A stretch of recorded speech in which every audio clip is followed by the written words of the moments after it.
Did you know that an oil filter is probably the most commonly replaced component in a vehicle? Many of you have changed oil and filters hundreds of times. However, we want to share our recommended installation procedures. Yes, you're right, it's big business.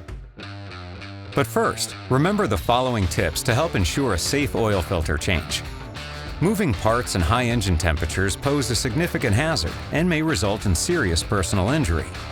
To prevent injuries, make sure the engine is turned off and allow the engine to cool for 30 minutes. If the service needs to happen before the engine cools down, pay close attention to hot surfaces such as the exhaust system, the hot oil as it drains, and the hot filter. Wear appropriate protective equipment to protect from burns due to hot surfaces, the filter, and oil. Care should always be taken to avoid direct skin contact with used engine oil. Do not overfill the engine with oil. Serious damage may result. Always remember to follow your shop safety rules and procedures. Now, first you need to open the hood of the car and remove the oil cap and lay it to the side, face down, so it doesn't get dirt in the oil. Use this as a friendly reminder to add oil later. With some vehicles, you must remove the undercar shield or cover to access the oil drain plug or filter. Position an oil drain pan underneath the drain plug to catch the used engine oil. Remove the oil drain plug and drain the oil out of the engine into a pan. Check to make sure the plug is in good shape. No crushed rings or gaskets. If damaged, obviously replace it.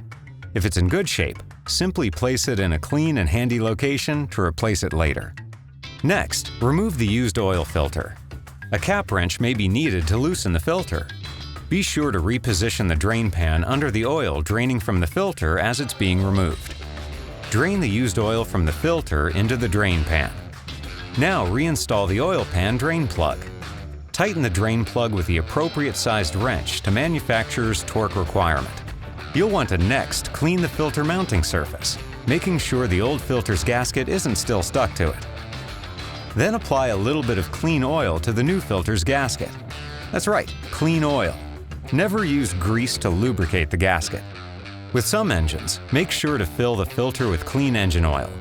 Some diesel engine manufacturers recommend not filling the filter with oil, and some should not be filled since their mounting base plates are facing down. Check the owner's manual. Then screw the filter on carefully and hand tighten per instructions on the filter. With some filter locations, hand tightening is not possible. You may need to use a cap wrench to get the required number of turns. Do not use a strap wrench. Do not over-tighten. Once you've got the filter on and have reinstalled the undercar shield or cover, go back under the hood, add the new oil to the recommended level, and install the oil cap. Then check the dipstick and see if the reading matches the manufacturer's instructions. Put the dipstick back into place. Most newer vehicles have an oil life indicator. Reset the oil life indicator as recommended in the vehicle owner's manual.